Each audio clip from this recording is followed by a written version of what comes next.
Te adoramos.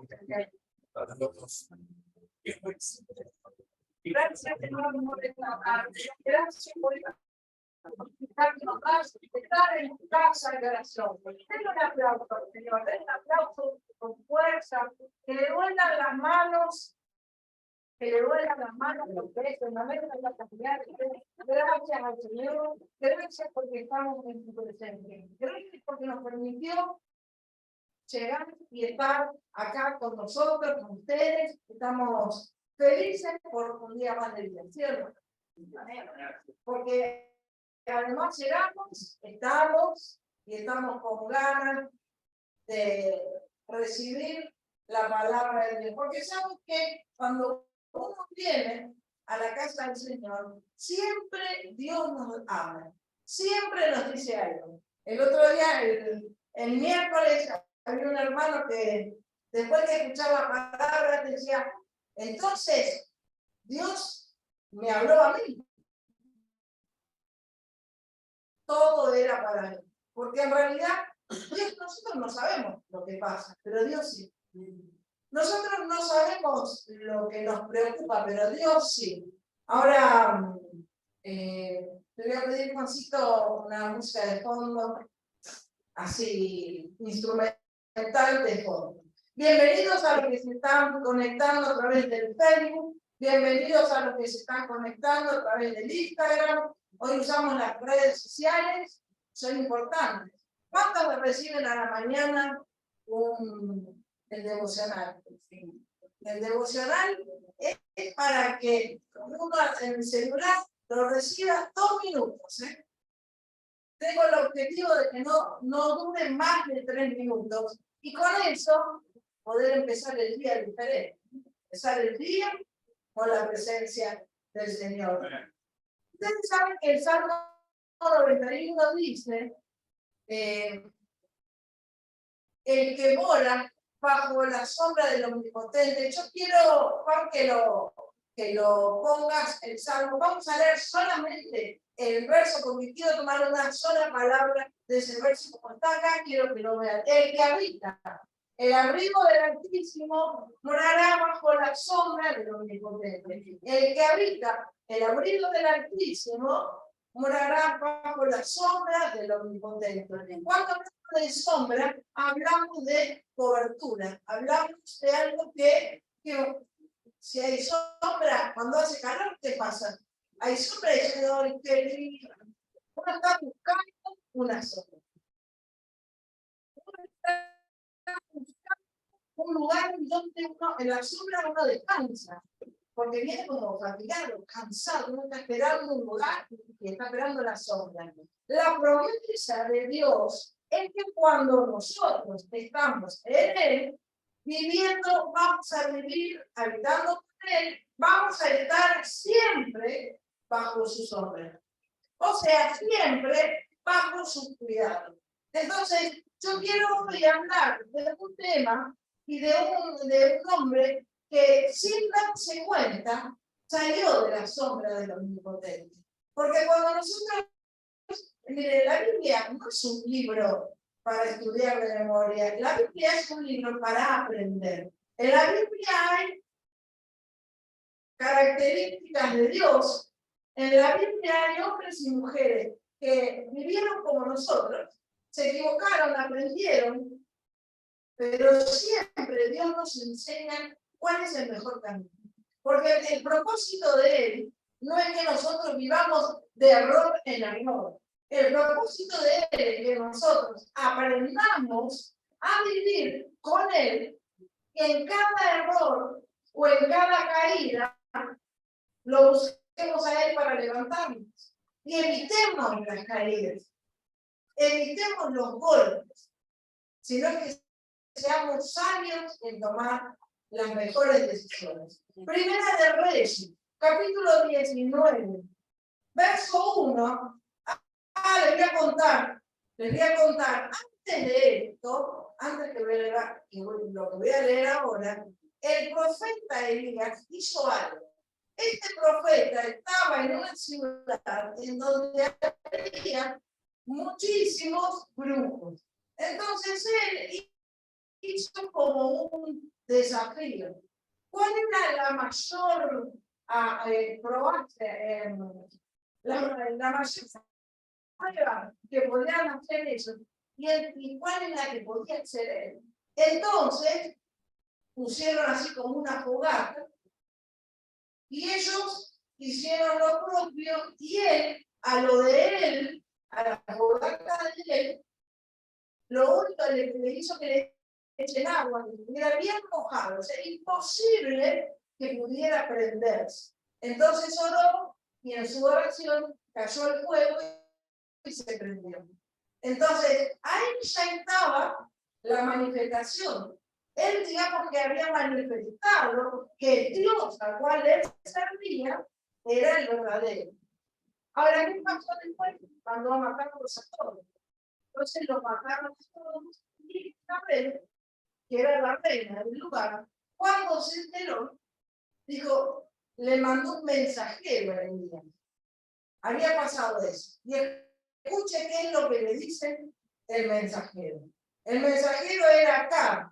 Dice, acá dio a Jezabel la nueva de todo lo que Elías había hecho y de cómo había matado de espada a todos los profetas. Entonces vino Jezabel a Elías, un mensajero diciendo, así me hagan los dioses y aún me añadan, si mañana a estas horas yo no he puesto tu persona como la de uno de ellos. Lo que le estaba diciendo es que en 24 horas tampoco. Así como dirían en Sicilia, así, tenés 24 horas y se terminó. Dice, viendo pues el peligro, se levantó y se fue a salvar su vida y vino a Berseba, que está en Judá, y dejó allí a su criado. Y él se fue por el desierto a un día de camino y vino y se sentó debajo de un enebro. Diga conmigo, enebro. Acuérdense la palabra que después lo vamos a ver. Y deseando morirse dijo, basta ya, Jehová, quítame la vida, pues no soy yo mejor que mis padres. Yo le voy a explicar hasta acá qué es lo que significa esto de nosotros leímos.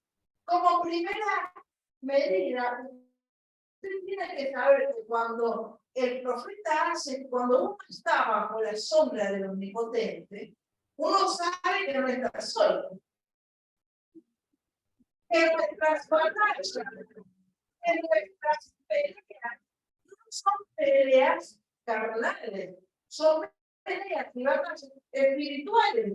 Nosotros batallamos en el espíritu, no matamos a nadie.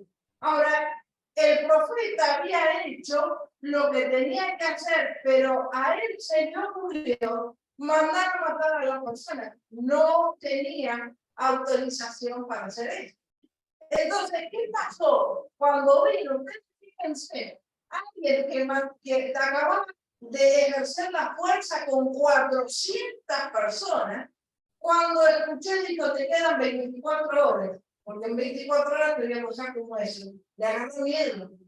Uno podría decir, si estaba con Dios, ¿por qué entonces no le dijo, Dios, guárdame, como le pidió antes mandarme el fuego? ¿Por qué no le dijo, Dios, salvame de esta? ¿Por qué?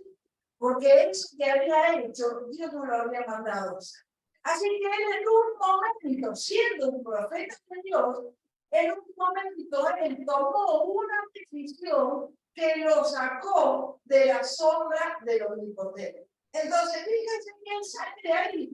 Y lo más maravilloso dice que se fue caminando, dejó su criado en una ciudad. ¿Sabe cuánto caminó? Dice la palabra que caminó, lo leímos recién de día y de noche. ¿Sabe cuánto caminó? 160 kilómetros. Otra que la caminata que se hizo hace poco, no te buscas. 160 kilómetros. Mire si tenía miedo. Acá en el conurbano le daríamos así con él. Y que sabía que Dios no la podía salvar, porque él había hecho algo que no tenía que hacer. Así que él se fue. Y ustedes fíjense, la desesperación dice que tuvo miedo. Tuvo miedo y dijo, advertí un peligro, como que él estaba en peligro. Mire, si hay alguien que estaba en peligro, siempre era un profeta. Siempre. Porque la vida del profeta era justamente llegar a un lugar y profetizar y decir, Dios dice, esta es la función del profeta, no mandar a matar, no hacer lo que hizo. Sin embargo, ustedes fíjense que él solo huyó caminando 160 kilómetros. No era alguien joven. La Biblia no habla de la familia de Elías. O sea que Elías tenía problemas con sus padres. Porque no hay referencia. Había una característica en la antigüedad, en estos momentos, en donde se hablaba, por ejemplo, Saulo de Tarso, María de Magdala. O sea, era como decir Laura de Lanús, Zulema de Lanús, Juan de Banfield. Se acompañaba al nombre la ciudad de donde había nacido. Era una característica, porque eso les daba identidad. También la genealogía, soy hijo de, hijo de, hijo de. La genealogía te daba identidad. La gente se presentaba de esa forma y en esa época era importante. Cuando alguien no hablaba de su genealogía, era porque había algo que estaba mal en su interior. Cuando él llega en peligro, fíjense que él empieza, cuando fue presionado y estaba mal, él empieza a decir que yo no soy mejor que mi padre. Lo que de lo que la vida no se podía suicidar, porque era algo gravísimo. Entonces, él le pide a Dios, quítame la vida. Todo esto pasa cuando él está ahí en el desierto. Y yo le dije que, ¿se acuerdan de qué palabra? ¿Qué le dije que repitamos? El enebro. El enebro es un arbusto que crece en el desierto, no más de 3 metros de altura, y no tiene planta, o sea, no tiene sombra, no da hojas grandes. El enebro no da sombra. Así que el profeta se salió de la sombra del Omnipotente y se colocó bajo la sombra del enebro. Y allí no tenía descanso. Allí no solamente no tenía descanso, sino que además no estaba feliz, sino que además tenía hambre, tenía todas las necesidades. Ahí le estaba pasando todo lo que no le pasaba cuando estaba bajo la sombra del Omnipotente. Así que se quedó dormido y lo toca un ángel. Levántate, come. Entonces él miró y era en su cabecera una torta cocida sobre las ascuas y una vasija de agua. Y comió y bebió y volvió a dormir.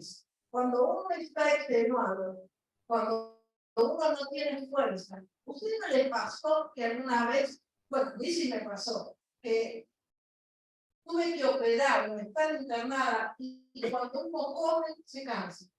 A mí me pasó que es increíble que me canso, o sea, terminé de comer y que igual, porque uno no tiene fuerza y al comer, para recuperar la fuerza, el cuerpo hace un gran esfuerzo.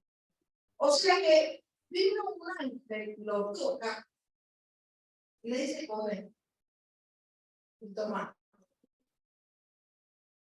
Y Elías come y toma lo que le trae el ángel. Ustedes saben que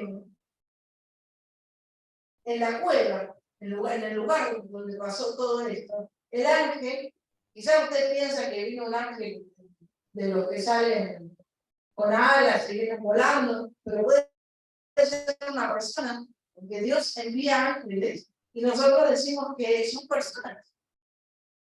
personas de carne y hueso, enviadas por Dios para traernos y darnos una finalidad. Y en este caso, no es menos la palabra de Dios cuando nos dice, ok, acá, ¿qué tenemos?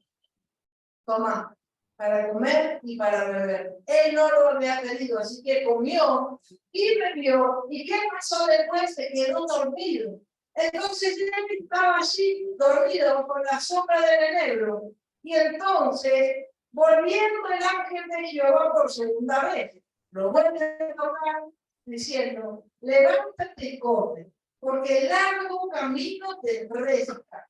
Se levantó pues y comió y bebió. y fortalecido aquella comida, caminó 40 días y 40 noches hasta llegar a Oreb, el monte de Dios. Por segunda vez, vino el ángel a decirle, comer y beber. Todo lo que comió a él, por segunda vez, lo que fue la primera, se cansó, se durmió. Pero la segunda vez se fortaleció de tal forma que caminó durante 40 días y 40 noches. No es como acá, que me tomo un avión, no, caminó. Así que llega al monte de Dios. Dice que se metió en una cueva donde pasó la noche y vino a él palabra de Jehová, el cual le dijo, ¿qué haces aquí, Eliel? ¿Qué haces aquí? Yo me imagino que él le diría, ¿por qué estás escapando? ¿De qué estás huyendo?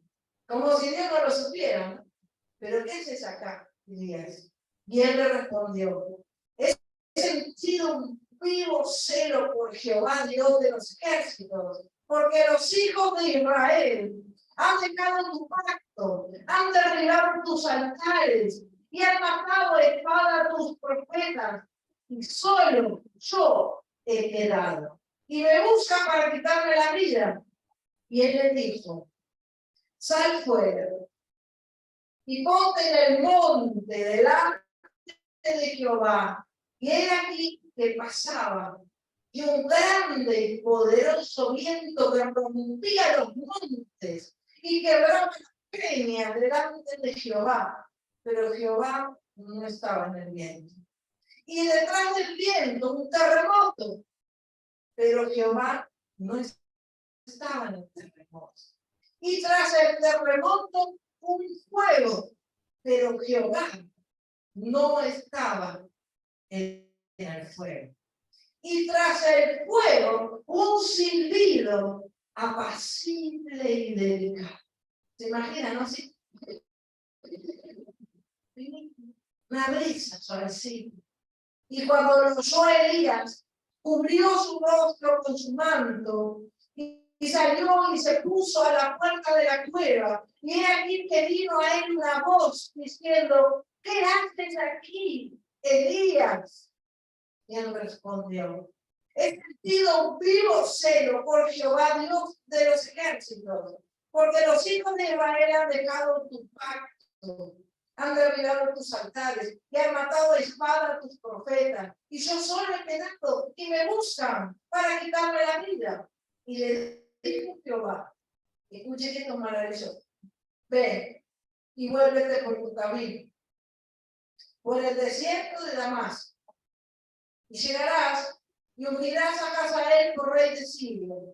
A Jehú, hijo de Nimsi, ungirás por rey sobre Israel. Y a Eliseo, hijo de Safat, de Abel-Mehola, ungirás para que sea el profeta en tu lugar. Escuche. A veces nosotros pensamos y pensamos que Dios no nos va a ver, que Dios no va a estar pendiente de nosotros. Este profeta caminó primero 160 kilómetros, después caminó 40 días y 40 noches. Y cuando llegó al monte de Oreb, que era el monte de Dios, cuando llegó ahí, el Señor Dios le dice, ¿qué haces acá? ¿Qué haces? Ustedes saben que cuando nosotros hacemos las cosas equivocadas, pensamos que las únicas personas que hacemos las cosas bien sobre nosotros. Él pensó que el único que amaba a Dios era él, no era cierto. El único que había quedado vivo, el único que era fiel, que era leal, que no bajaba, que se veía Dios era él, no era cierto. Cuando yo me salgo de la sombra del omnipotente y me coloco bajo la sombra del enebro, empiezo entonces a tener pensamientos erráticos.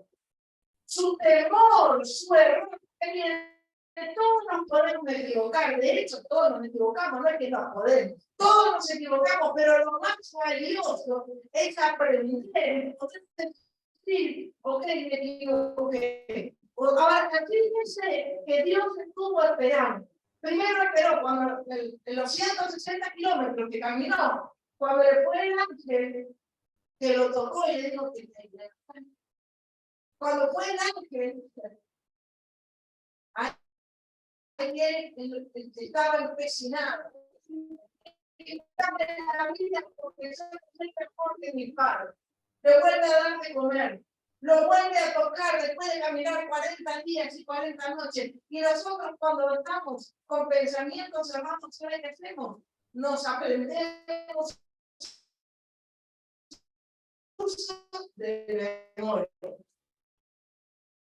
¿Cómo está? Y aprendo de memoria. Siempre estoy de 10, no me pasa nada, no tengo ningún problema, todo excelente, todo bien, aprendo de memoria. Y cuando aprendo la Biblia, cualquier cosa tiene un versículo bíblico como si eso fuese la salvación. Cuando lo que Dios quiere que nosotros seamos genuinos, delante de Él genuinos. Cuando pasó Dios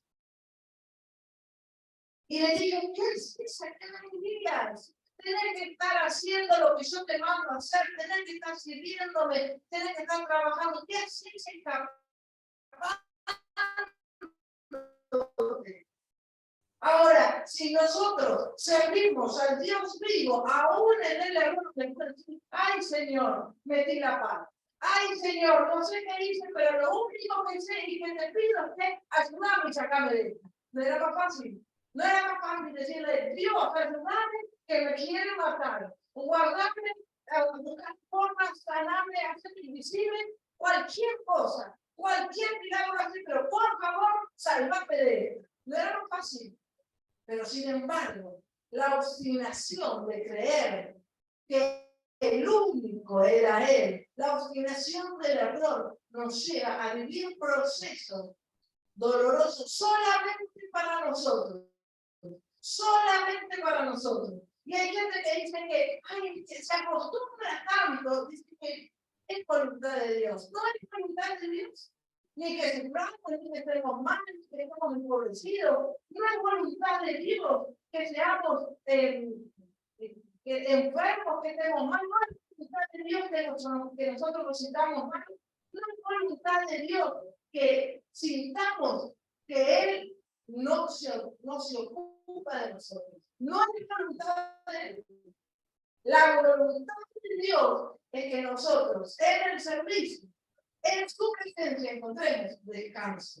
En su presencia encontremos los atributos, porque están habitando en el Señor. ¿Sabe qué es? No es entrar y salir. Para caminar con Dios uno tiene que aprender.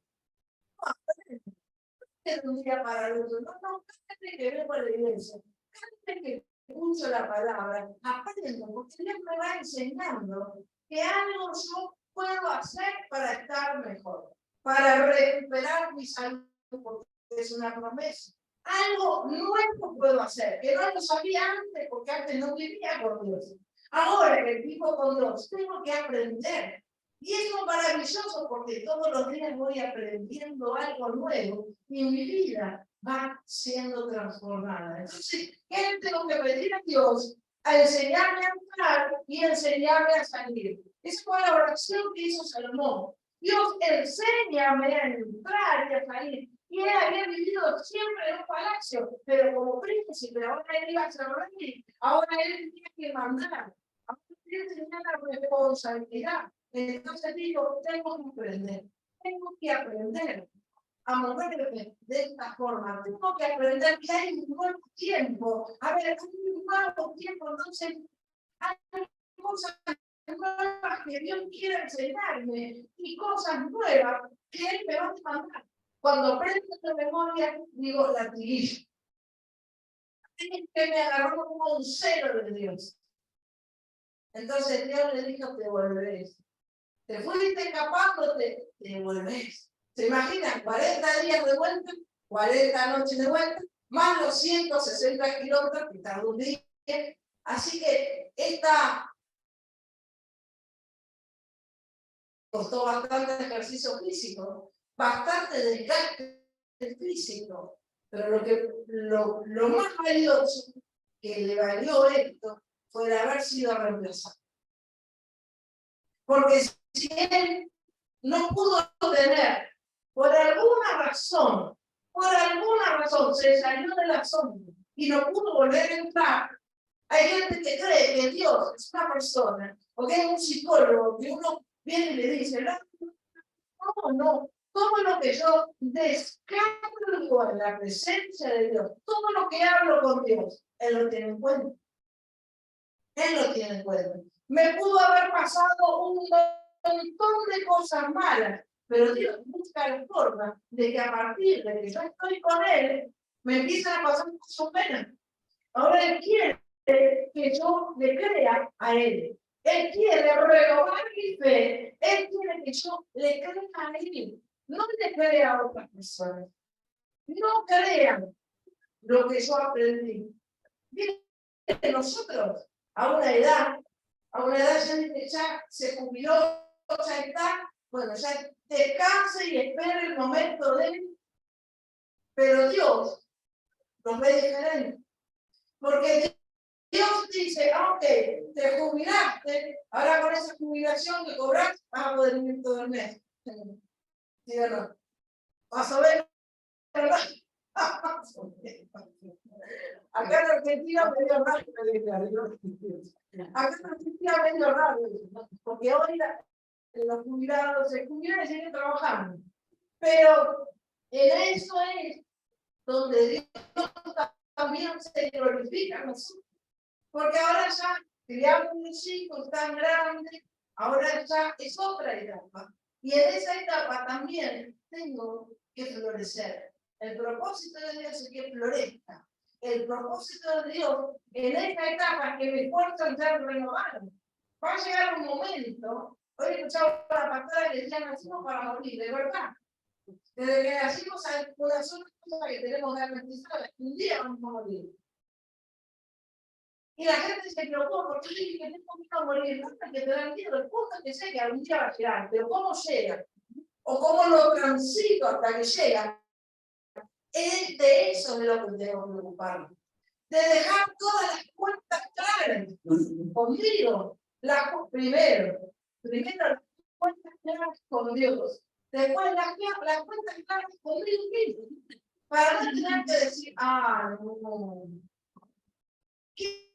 hacer algo, pero en otra manera. Yo quería aprender esto, pero no, ya no. Yo quería que hay una película muy linda que se llama Antes de partir, que es con Jack Nicholson y el otro negro que es genial, y se encuentra en un hospital, el negro con muchas necesidades económicas, y Jack Nicholson, el dueño del hospital. Muchísimo dinero. Pero a los dos les quedaban unos meses para morir. Así que ellos hicieron una lista de las cosas que le quedaban por hacer, por vivir. Y empieza, esto es lo maravilloso. Estas cosas, nosotros dijimos, no, ya no las voy a vivir. Ya no, ya. ¿Y por qué? Siempre preocupamos, fíjate, por lo que vamos a dejar. Por lo que vamos a dejar, me preocupo a quién se lo voy a dejar. ¿Qué van a hacer? Miren, de eso no nos tenemos que preocupar porque le aseguro que los descendientes los primeros que se están mirando, bueno, cuánto queda, cuánto resta, a quién le toca, a quién le corresponde. Así que de eso no nos tenemos que preocupar. Pero lo importante es que el tiempo que me quede lo viva feliz y sano. Feliz y sano. ¿Que el cuerpo se va desgastando? Sí. Pero en eso está la fe. Ahí es donde el Señor dice, te renuevo la fuerza. Te voy a hacer fructificar. Miren que Dios llamó a Abraham y le dijo, deja tu casa y tu familia y vení. ¿A dónde? A donde te voy a decir. Y a él se lo dijo. Pero ¿sabes cuántos años tenía Abraham cuando pasó eso? 75. A salir a caminar al desierto. A caminar con 75 años. ¿Cuántos años tenía cuando volvió a ser papá? 100. No cuando volvió, perdón. Cuando fue el hijo de la promesa, porque en realidad había tenido el otro hijo con Agar, pero 100 años. 100 años para nosotros es imposible. Pero el Dios que nosotros predicamos es un Dios imposible. Es imposible. El Evangelio no tiene lógica. No tiene lógica. Como les decía el miércoles, nosotros decimos 1 más 1 es 2, ¿o no? Es fácil eso. 1 más 1 es 2. Pero para Dios, 1 más 1 es 1, no es 2. Porque dice la Biblia que cuando el hombre y la mujer se unen, es una sola cosa. Para nosotros, si nosotros tenemos un pan y lo partimos, ¿qué tengo? Menos. La cuenta de división, cuando yo divido 1, lo parto, tengo menos. ¿Sí o no? O yo te lo. Es así, lo dividen, tengo menos. Pero para Dios, que hace las cosas al revés. Cuando Jesús estaba en el monte, agarró un pan, los empezó a partir, le dio de comer a 20.000 personas y sobraron 12 canastas y encima le dio un montón de personas más. Para Dios, partir y dividir es multiplicar. El Evangelio no tiene lógica. Y lo que yo tengo que aprender cuando busco a Dios es que se acabó la lógica, se acabó lo que estudié. Mire, nunca me voy a olvidar. Yo soy abogada, nunca me voy a olvidar. Vi con una mujer una vez, con un oficio, se había divorciado. Y acá en Argentina, cuando se termina el divorcio, hay que notificar la sentencia, hay que pagar a los abogados, hay que hacer unas pagas de los aportes, y después hay que hacer el oficio, y hay que llevar el oficio al registro de las personas, para que el registro, en ese entonces, ahora es más simple, pero en ese entonces se ingresaba por mesa de entrada, y después se esperaba a que se escribiera. Bueno, entonces mira esta hermana y me dice, yo tengo que decirle algo. Acá tengo el expediente. Estuve orando y me dijo Dios, dame el oficio, que lo lleve y que lo lleve directamente al registro, y en el registro lo van a escribir. Yo le dije, no, eso es imposible, porque acá falta que el cancelen los honorarios al abogado, se tienen que notificar, tienen que pagar. No, que a mí me dijo Dios, que me hagas el oficio, que yo con el oficio lo llevo al juzgado, lo sella en el juzgado, voy al registro y lo ingreso así, y no tengo que pagar nada. Y yo le dije, no, así no es. Mire, esa mujer, se lo cuento para la vergüenza también, esa mujer me insistió tanto que dije, mira, yo te lo voy a hacer. Ya te digo, yo lo voy a hacer.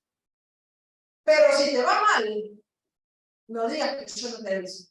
Esa mujer agarró el oficio que dice yo, se fue al juzgado, en el juzgado se lo sellaron, se fue al registro, en el registro ingresó. A los 2 días tenía el divorcio inscrito y ya se podía volver a casar. Entonces ya dice, yo no hice nada. Vos podés contar que Dios realmente hizo un milagro, porque lo que yo te decía era lo que yo había estudiado a Dios, tomó su propio procedimiento e hizo las cosas diferentes. Y te encontraste con personas que me hicieron lo que Dios quería que haga. Esto es un milagro. Y esta mujer hizo, ella tenía la seguridad, tenía la certeza de que Dios le había hablado de esa manera. Tenía que hacerlo así. Tenía que hacerlo. Entonces, a veces, nosotros creemos que Dios me va a mandar a la facultad para estudiar Y después yo, bueno, mire, con tristeza, muchos años, la iglesia oró en contra de la facultad de los profesionales. Mire, se lo cuento porque quizás este hombre me está mirando. Este es un hermano que fue acusado injustamente y ellos recibieron la notificación y no hicieron nada, sino que solamente se pusieron a orar. Y ellos solamente oraron, hicieron las pericias dieron todas negativas, todo a favor de este hombre. Sin embargo, no pusieron ningún abogado, no contestaron nada, el hombre fue sentenciado, 14 años, está preso. Cuando la mujer me viene a ver con la notificación de la resolución de la Cámara Gerencia, cuando del informe del psicólogo, cuando leo eso, digo, pero acá está diciendo que su marido no hizo esto. Sí que podemos hacer nada, porque esto pasó hace un año atrás. No podemos hacer nada. Entonces, Dios hace el milagro, pero yo también, yo tengo que saber que acá en la tierra hay leche, que tengo que moverme.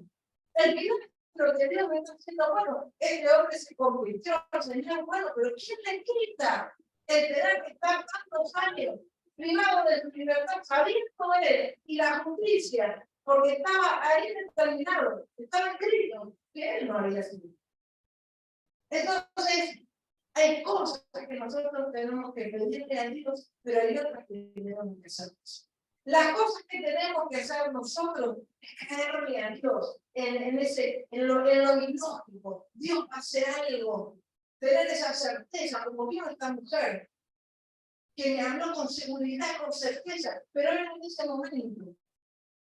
Escuché un video que me mandaron de un pastor, que creo que lo compartí en el grupo, pero lo voy a compartir en el. Fue maravilloso. Un muchachito que estaba orando y ayunando, y él quería estudiar medicina en Colombia. Acá hay medicina los estudios universitarios, hay universidades gratuitas, pero en Colombia no. Así que no tenía forma de pagarlo y él quería estudiar medicina.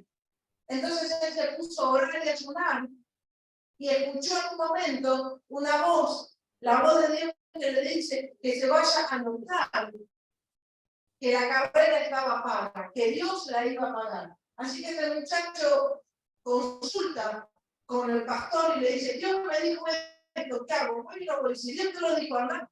Vos no puedes decir que Dios te lo dijo, entonces anda. Cuando fue, se puso la cola.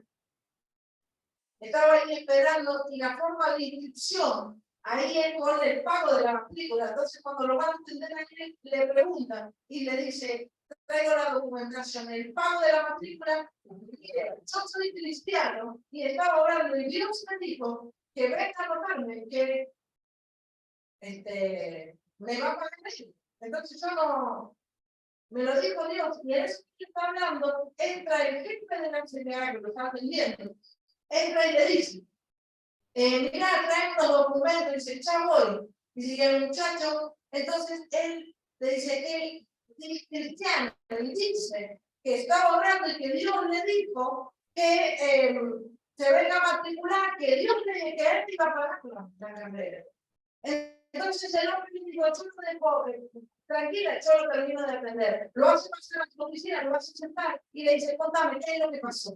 Es que yo estaba orando y Dios me dijo, pero ¿cómo Dios te dijo? Contame, ¿cómo es eso que Dios te habla? ¿Qué pasó? ¿Cómo es? Entonces él me dice, es que él me vino un pensamiento a mi mente como si estuviera escribiendo en mi mente que me dijo que yo fuera que él me iba a pagar la carrera.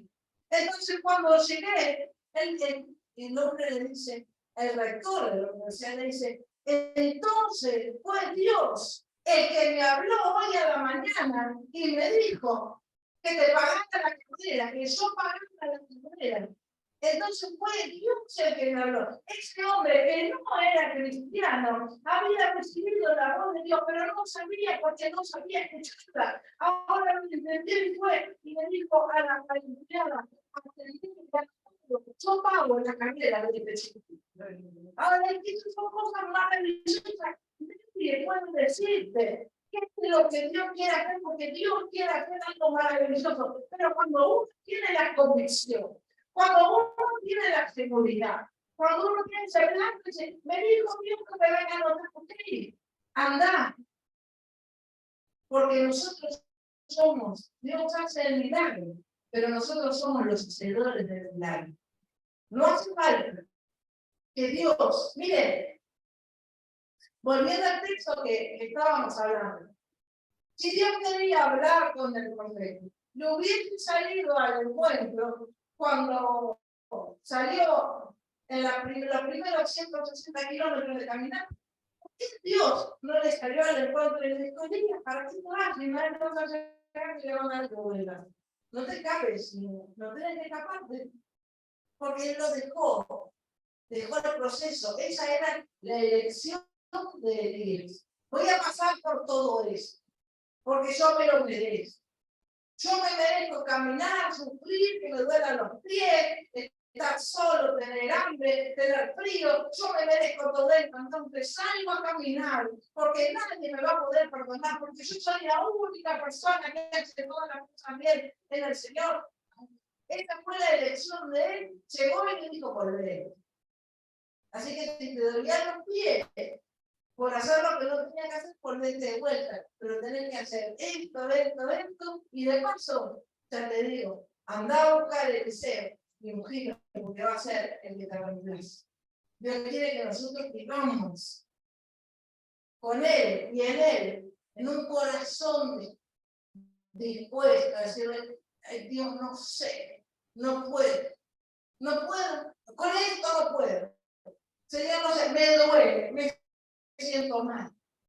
Saname, curame, levantame, ayudame, entendeme, enseñame, dame fuerza, todo lo que podamos nosotros sí, pero ¿para qué? Mire, yo escuché una persona hace poco que me decía, no, díganle a otros, no le mandamos, no vas a orar por mí, no hace falta que ore por mí, porque Dios tiene tantas ocupaciones, ¿qué vas a orar por mí? Deja. Cuando nosotros le decimos así a Dios, estamos locos. Si hay alguien que está esperando que nosotros le digamos, ay Señor, es Él.